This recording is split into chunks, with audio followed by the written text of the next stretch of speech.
আসসালামু আলাইকুম শিক্ষার্থী বন্ধুরা, উত্তরা মডেল স্কুল অ্যান্ড কলেজের পক্ষ থেকে তোমাদের জানাই আন্তরিক শুভেচ্ছা ও স্বাগতম আজকের ক্লাসে। আশা করি তোমরা সবাই ভালো আছো, সুস্থ আছো। আজকে পুরো ক্লাসগুলো তোমাদের সঙ্গে থাকছি আমি মোহাম্মদ আকলিমা আক্তার রাখি। আজকে আমরা শিখব অষ্টম শ্রেণীর প্রথম অধ্যায় প্রাণী জগতের শ্রেণীবিন্যাস। তোমাদের বইটা আজকে নতুন, তোমরা সবে মাত্র অষ্টম শ্রেণীতে উঠেছো, নিশ্চয়ই তোমাদের কাছে বইটা নতুন। তো বইটা দেখো, তোমাদের এই বইটা। আমরা এই বইয়ের প্রথম অধ্যায় সম্পর্কে জানবো। প্রথম অধ্যায় সম্পর্কে জানতে গেলে আমাদেরকে যে বিষয়গুলো জানতে হবে সেগুলো তোমাদেরকে ধারণা দেওয়ার চেষ্টা করবো। আশা করি তোমরা উপকৃত হবে। তো এখানে বলা হয়েছে প্রাণী জগতের শ্রেণীবিন্যাস। প্রাণী জগতের শ্রেণীবিন্যাস সম্পর্কে আমরা আলোচনা করব। প্রাণী থাক, আমরা আগে যাই জীবে। জীব কাকে বলে? যার জীবন আছে তাকেই জীব বলে। তো জীব কয় প্রকার? উদ্ভিদ ও প্রাণী, দুই প্রকার, উদ্ভিদ ও প্রাণী। উদ্ভিদ নিয়ে আমরা এই অধ্যায়ে আলোচনা করব না, প্রাণী নিয়ে আলোচনা করব। তো প্রাণী নিয়ে যদি আলোচনা করি, প্রাণী আমরা তার আগে কিছু কোশ্চেনের অ্যান্সার দেওয়ার চেষ্টা করি। তোমরা নিজেরা আমি কোশ্চেনগুলো করছি, মনে মনে অ্যান্সার দেওয়ার চেষ্টা করো। আমরা পৃথিবীতে যত প্রাণী দেখি সবগুলো কি একই রকম? সবগুলোর চলন ভঙ্গি কি একই রকম? সবগুলো কি একই রকম খাবার খায়, একই স্থানে বাস করে? অবশ্যই না। আমার উত্তরের সঙ্গে তোমরা উত্তরগুলো মিলায় নেওয়ার চেষ্টা করো। দেখো, সব প্রাণী একই রকম নয়, একই অঞ্চলে বসবাসও করে না, একই রকম দেখতেও নয়, খাবারও একই খায় না। প্রত্যেকটা প্রাণীর মধ্যে বৈচিত্র্য রয়েছে, ভিন্ন ভিন্ন হয়ে থাকে। তো এই বিশাল যে প্রাণী জগৎটা রয়েছে, বইয়ের ভাষায় বইয়ে আমাদের লেখা আছে যে পৃথিবীতে প্রায় 15 লক্ষ প্রজাতির প্রাণী এখনো পর্যন্ত আবিষ্কৃত হয়েছে এবং দিন দিন এর সংখ্যা বেড়েই চলেছে। দিন যত যাচ্ছে তত বেড়েই চলেছে। তো এই সুবিশাল প্রাণী জগৎ সম্পর্কে যদি আমরা ধারণা নিতে চাই, তাহলে খুব স্বল্প সময়ে আমরা কিভাবে জানব? নিশ্চয়ই খুব সাধারণভাবে এটা সম্ভব নয়। এজন্য আমাদের শ্রেণীবিন্যাসের ইতিহাসে আমাদের অ্যারিস্টটল, তারপর জন রে, ক্যারোলাস লিনিয়াস, এই বিজ্ঞানীগুলো অনেক গবেষণা করে শ্রেণীবিন্যাসটাকে বের করেছে। তাহলে শ্রেণীবিন্যাসটা কি? শ্রেণীবিন্যাসটা আসলে কি? শ্রেণীবিন্যাস হলো বিশাল বিশ্বজগৎটা যে আছে, এখানে যে প্রাণীগুলো রয়েছে, জীবজগৎ যে রয়েছে, এদেরকে ধাপে ধাপে বিন্যস্ত করার প্রক্রিয়াটাই হচ্ছে শ্রেণীবিন্যাস। তাহলে জীবজগৎকে ধাপে ধাপে বিন্যস্ত করার প্রক্রিয়া হচ্ছে শ্রেণীবিন্যাস। এই ক্যারোলাস লিনিয়াসের নামটা আমাদের উল্লেখযোগ্যভাবে মনে রাখতে হবে, কারণ তিনি শ্রেণীবিন্যাসের জনক। তিনি হচ্ছে শ্রেণীবিন্যাসের জনক। তিনি প্রথম প্রজাতির বৈশিষ্ট্য চিহ্নিত করেন এবং এর নামকরণ করেন এবং বৈজ্ঞানিক নামের ব্যাখ্যা দেন। তিনিই প্রথম। তো আমরা একটা বৈজ্ঞানিক নাম সম্পর্কে লিখব। মানুষ। আমরা যেহেতু মানুষ, তো আমাদের নামটাই আগে লিখি বৈজ্ঞানিক নাম হিসেবে।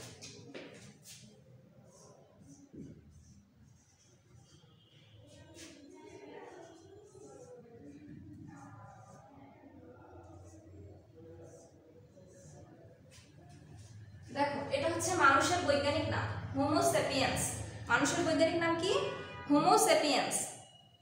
হোমো সেপিয়েন্স যে আমি কথাটা লিখছি, বৈজ্ঞানিক নাম কথাটা যে লিখছি, এখানে দেখো তোমাদের হয়তো প্রশ্ন আসতে পারে, আমি কেন নিচে দুটো দাগ দিয়েছি? কেনই বা এর প্রথম অক্ষরটা বড় দিয়েছি, এই প্রথম অক্ষরটা বড় দিয়ে নেই? প্রশ্ন আসতেই পারে, তাই না? তো আমি বলছি, বৈজ্ঞানিক নামের শুরুতে অবশ্যই গণ এবং প্রজাতি নাম, মানে বৈজ্ঞানিক নামের দুইটা অংশ থাকবে। বৈজ্ঞানিক নামের অবশ্যই দুইটা অংশ থাকবে, একটা হচ্ছে গণনাম, একটা হচ্ছে প্রজাতি নাম। এবং অবশ্যই হাতে লেখার সময় আমাদেরকে সেই দুইটা নিচে আন্ডারলাইন করে দিতে হবে, নিচে দাগ দিয়ে চিহ্নিত করতে হবে কোনটা গণনাম, কোনটা প্রজাতি নাম। এটা হচ্ছে গণ, এটা হচ্ছে প্রজাতি। তো বৈজ্ঞানিক নাম অবশ্যই ইংরেজি বা ল্যাটিন ভাষায় লিখতে হয়। এখানে আমরা ইংলিশে লিখেছি এবং হাতে লিখেছি। আরেকটা নিয়ম হচ্ছে, বৈজ্ঞানিক নাম লেখার শুরুতে, গণনামের শুরুতে যে ওয়ার্ডটা থাকবে সেটা হবে ক্যাপিটাল লেটার অর্থাৎ বড় হাতের, এবং পরবর্তীতে যেটা থাকবে সেটা ছোট হাতের লেখা হবে। আশা করি বৈজ্ঞানিক নাম সম্বন্ধে তোমাদের একটু হলেও ধারণা দিতে পেরেছি। তারপরে আমরা কোথায় যাব? তারপরে কি আছে? তারপরে আমরা যাব অ্যানিমেলিয়া রাজ্যে। এখানে তোমরা দেখতে পাচ্ছ, আমি অনেক সুন্দর করে এখানে এঁকে রাখছি তোমাদের সুবিধার্থে, বোঝার সুবিধার্থে।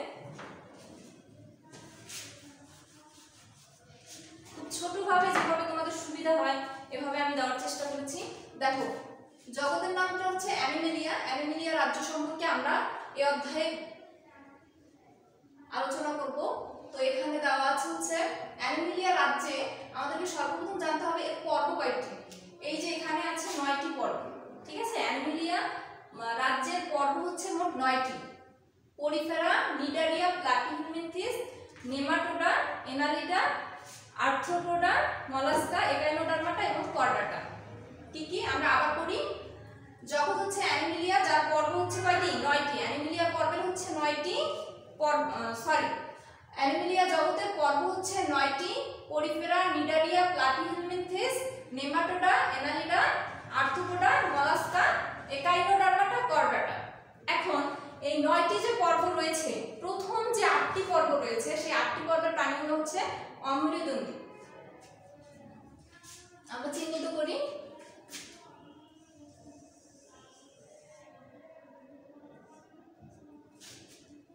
প্রথম 8টি হচ্ছে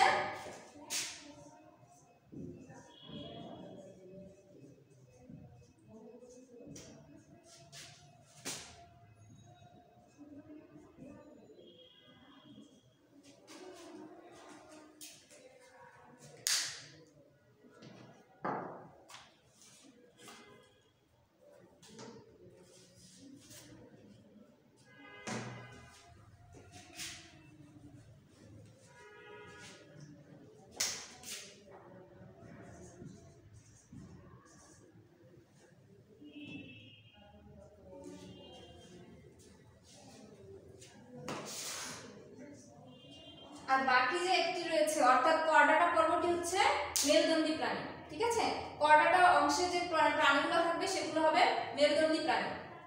তো কর্ডাটা অংশের আবার 3টি উপপর্ব রয়েছে। কর্ডাটা অংশের কয়টি উপপর্ব রয়েছে? 3টি। এগুলো হচ্ছে উপপর্ব।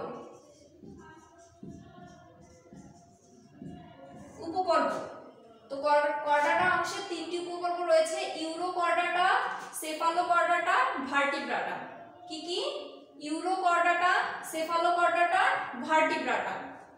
আশা করি তোমরা বুঝতে পারতেছো। এখন ভার্টিব্রাটা যে উপপর্বটি রয়েছে এর আবার কি? এর আবার 7টি শ্রেণী রয়েছে।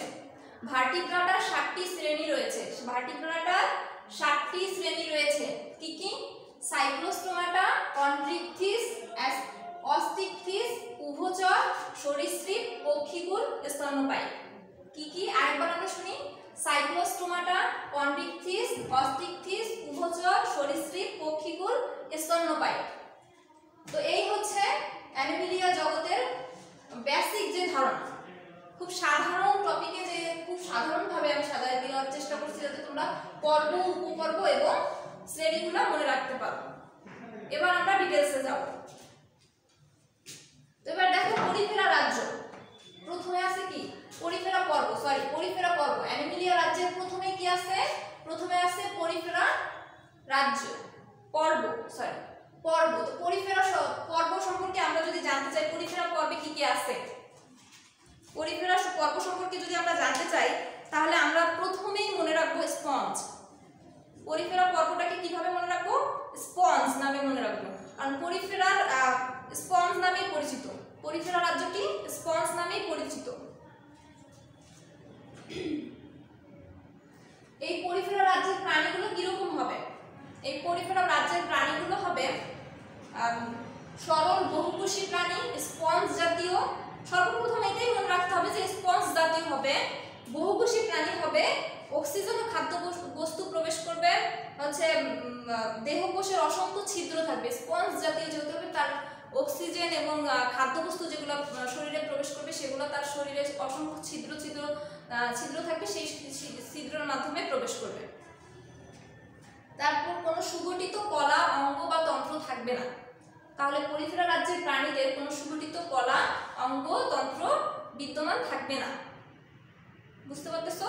দেখো আমি এখানে লিখে দিই ব্র্যাকেটে।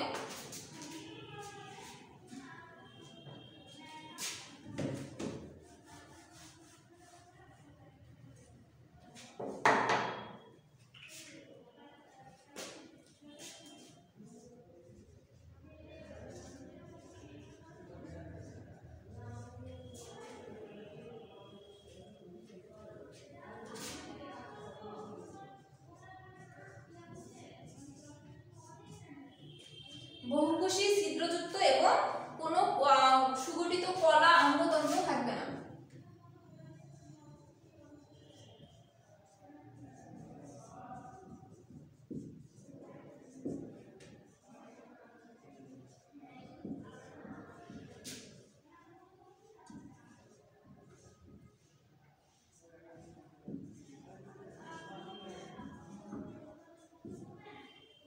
ঠিক আছে, দেখো এখানে শর্ট ব্র্যাকেটের মাধ্যমে লিখে দিয়েছি পরিফেরা রাজ্যের প্রাণীগুলোর বৈশিষ্ট্য কিরকম হবে, বহুকোষী হবে, ছিদ্রযুক্ত হবে এবং কোনো সুগঠিত অঙ্গ বা তন্ত্র থাকবে না। তাহলে ছিদ্রযুক্ত থেকে আমরা আরেকটা জিনিস জানতে পারি, যেহেতু এদের শরীর অসংখ্য ছিদ্রযুক্ত, তাহলে এরা নিজেদের খাদ্য, প্রয়োজনীয় অক্সিজেন এগুলো ছিদ্রযুক্ত অংশের মাধ্যমে গ্রহণ করে থাকে। এইগুলো হচ্ছে পরিফেরা রাজ্যের কথা। এখন কয়েকটা एग्जांपल নেই যে পরিফেরা রাজ্যের, তাহলে एग्जांपल কি? Spongilla Scypha, Spongilla স্কাইফা।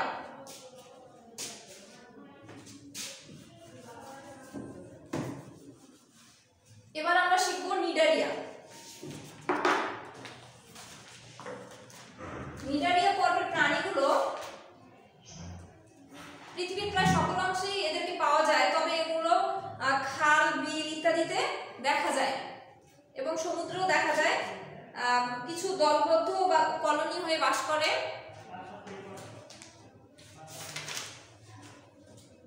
এদের কিছু সাধারণ বৈশিষ্ট্য আমি লিখে দেওয়ার চেষ্টা করছি তোমাদেরকে, আশা করি তোমাদের হেল্প হবে।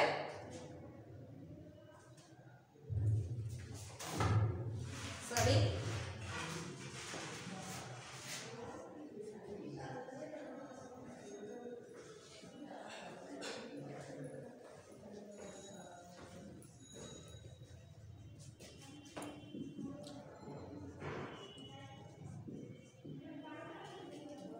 নিডারিয়া পর্বের প্রাণীগুলোর ভ্রূণীয় কোষ বিদ্যমান থাকবে, ভ্রূণীয় কোষ বিদ্যমান থাকবে।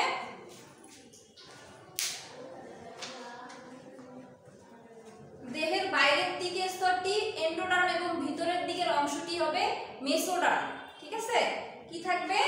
দেহের বাইরের দিকের অংশটি এন্ডোডার্ম এবং ভিতরের দিকের অংশটি মেসোডার্ম থাকবে। ভিতরের দিকের অংশ একটোডার্ম এবং এন্ডোডার্ম থাকবে। সরি, তো ভিতরের দিকের অংশ আমরা যদি একটা প্রাণী বিবেচনা করি, ধরো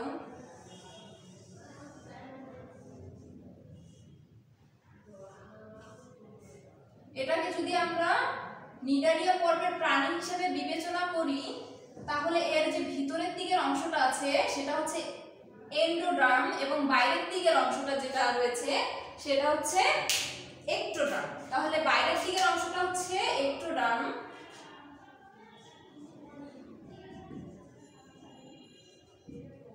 ভেতরের দিকের অংশটা হচ্ছে এন্ডোডার্ম। ঠিক আছে, তো বন্ধুরা এই হচ্ছে আমাদের নিডারিয়া পর্বের কিছু বৈশিষ্ট্য। তো নিডারিয়া পর্বের প্রাণীর বৈশিষ্ট্য আমরা জানলাম। তো প্রাণীর কয়েকটা एग्जांपल হচ্ছে হাইড্রা, অবেলিয়া। ঠিক আছে,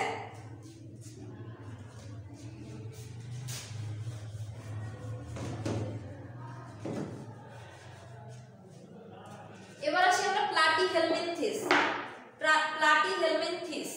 প্লাটিহেলমিনথিস পর্বের আমি কিছু বৈশিষ্ট্য লিখে নিই, তোমাদেরকে তারপর তোমাদের বোঝার সুবিধার্থে বুঝাই দিব।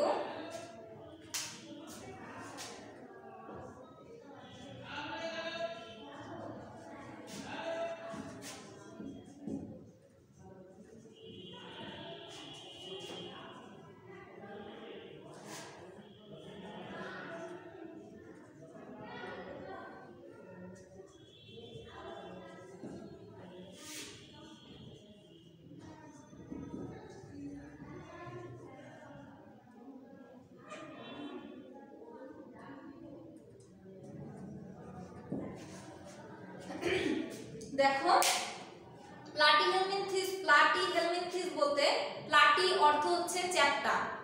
ঠিক আছে, প্লাটি অর্থ হচ্ছে চ্যাপ্টা। তো প্লাটিহেলমিনথিসের যে প্রাণীগুলো রয়েছে সেগুলোর শারীরিক আকৃতি অনেকটা চ্যাপ্টা হবে, উভয়লিঙ্গ মানে উভয় লিঙ্গের হবে এবং বহিঃপরজীবী এবং অন্তঃপরজীবী হবে। আমরা আগে উদাহরণ দিয়ে নেই। প্লাটিহেলমিনথিসের উদাহরণ হচ্ছে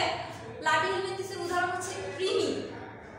ঠিক আছে, কৃমি, আমরা কৃমিকে বিবেচনা করে যদি যাই তাহলে যকৃত কৃমি, পিতা কৃমি, ঠিক আছে, চ্যাপ্টা কৃমি। ঠিক আছে, এই চ্যাপ্টা আকৃতির হবে, উভয়লিঙ্গ হবে, বহিঃপরজীবী হবে, অন্তঃপরজীবী হবে, চোষক থাকবে, শরীরে একটা চোষক থাকবে এবং আংটা থাকবে, চোষক আংটা থাকবে। আর एग्जांपल তো দিয়েই দিলাম, যকৃত কৃমি, পিতা কৃমি। ওকে, এবার আসি হচ্ছে নেমাটোডা। নেমাটোডাটা কি, কোথায় থাকে এবং একে কি বলা হয়? নেমাটোডাকে অনেকে নেমথেল মিনথেস বলে। এরা কোথায় থাকে? অন্তঃপরজীবী প্রাণী হিসেবে বাস করে, অন্যের শরীরে রক্তে অন্ত্রে বাস করে। এসব পরজীবী বিভিন্ন প্রাণী মানবদেহে বাস করে, ক্ষতি সাধন করে। তবে অনেক ক্ষেত্রে মুক্তজীবী এবং পানিতে বাস করে, পানীয় মাটিতেও বাস করে থাকে। সাধারণত নলাকার পুরু, আচ্ছা আমি লিখে নিই আগে।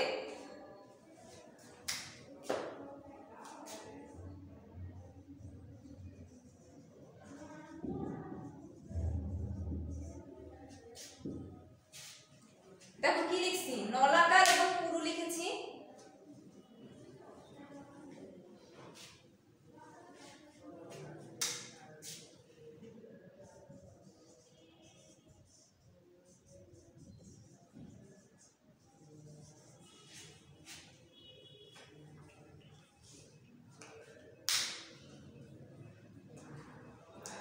তো নেমাটোডা নলাকার হবে, পুরু এবং পৌষ্টিক নালী সম্পূর্ণ, সম্পূর্ণ কথাটা লিখি নেই, সম্পূর্ণ স্বতন্ত্র সংবহনতন্ত্র বিদ্যমান থাকবে এবং সাধারণত এক লিঙ্গ বিশিষ্ট। এই পর্বের প্রাণীগুলোর কি হবে? এক লিঙ্গ বিশিষ্ট হবে এবং দেহ গহ্বর অনাবৃত এবং আবৃত উভয় ভাবেই থাকবে এবং প্রকৃত সিলোম থাকবে না। ঠিক আছে, এর উদাহরণ হচ্ছে গোলকৃমি, ফাইলোরিয়া কৃমি, গোলকৃমি, ফাইলোরিয়া কৃমি।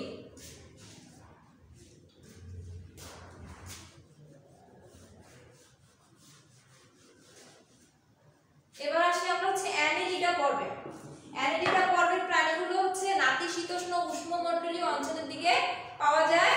এরা অধিকাংশই স্বাদু পানিতে বাস করে, সমুদ্রেও বাস করে, এ পর্বের স্যাঁতসেঁতে মাটিতেও বাস করে।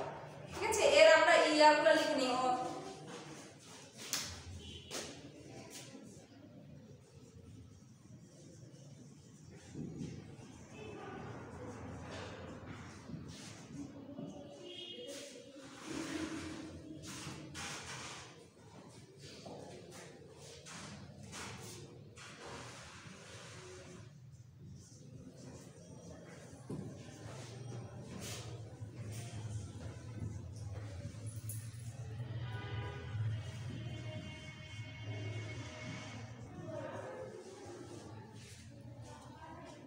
দেখো বন্ধুরা, এখানে অ্যানেলিডা পর্বের সম্পর্কে কি বলা হয়েছে? অ্যানেলিডা পর্বের প্রাণীগুলো নলাকার, খণ্ডায়িত, অর্থাৎ শরীর অনেক অংশে বিভক্ত থাকবে।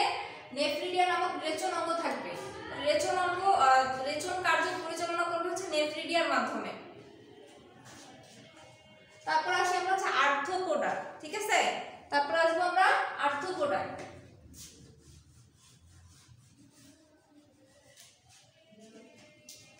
আচ্ছা, নেফ্রিডিয়া পর্বের হচ্ছে, এবার আমরা আর্থ্রোপোডা সম্পর্কে জানবো। আর্থ্রোপোডা পর্বের প্রাণীগুলো হচ্ছে সাধারণত বিভিন্ন অঞ্চলে বিভক্ত এবং সন্ধিযুক্ত থাকবে। দেহ কাইটিন যুক্ত পুঞ্জাক্ষী বা অ্যান্টেনা থাকবে। এগুলো আমরা উদাহরণ হিসাবে নিতে পারি হচ্ছে তেলাপোকা, প্রজাপতি। এদের শরীরে কাইটিন যুক্ত শক্ত পুরু অঞ্চল থাকবে। ঠিক আছে, এবার আমরা আসবো মলাস্কা পর্বের প্রাণীর কাছে। মলাস্কাটা কি? মলাস্কা সম্পর্কে যদি জানতে চাই আমরা আগে উদাহরণটা দিয়ে নিই। মলাস্কা হচ্ছে শামুক। ধরো শামুককে আমরা সামনে নিয়ে কাজ করতে পারি। যেহেতু আমরা এই পর্বের প্রাণীগুলো সম্পর্কে খুব একটা ভালো জানি না, আমরা নতুন শিখছি, তো আগে উদাহরণটা দিয়ে নিই। শামুক যদি হয়, তো শামুকটাকে বিবেচনা করো। শামুক কিরকম? শামুকের শরীরটা কিরকম? শামুক হচ্ছে উপরে হচ্ছে শক্ত খোলস দ্বারা আবৃত, ভিতরে হচ্ছে নরম, শরীরটা হচ্ছে পুরোটাই নরম। তো এখানে তাহলে তার আমরা বৈশিষ্ট্যগুলো খুব সহজেই নিতে পারি। দেহ নরম এবং খোলস দ্বারা আবৃত, অধিকাংশই সামুদ্রিক, তবে কিছু কিছু স্বাদু পানিতেও পাওয়া যায়। তাহলে গেল। এবার হচ্ছে একাইনোডার্মাটা। একাইনোডার্মাটা কি? একাইনোডার্মাটাকে বিবেচনা করার আগে আমরা একটা উদাহরণ দেই।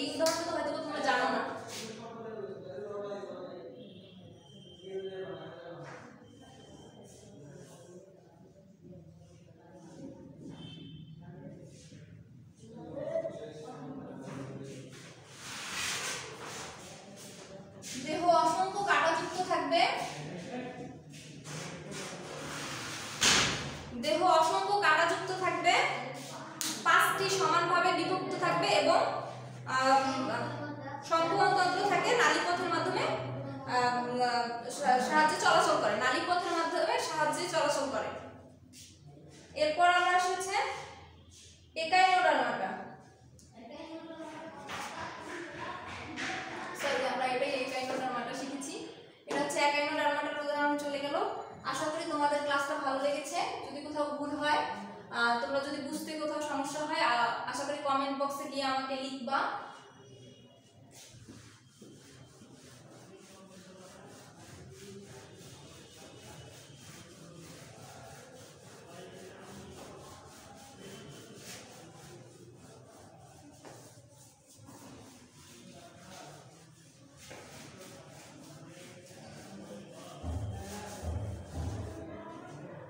তো এই হচ্ছে আজকের আলোচনা। আশা করি আলোচনা থেকে তোমরা কিছু হলেও বুঝতে পেরেছো।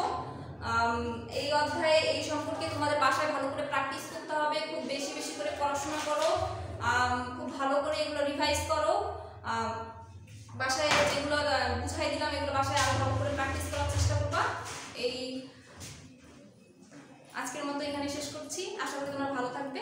আসসালামু আলাইকুম।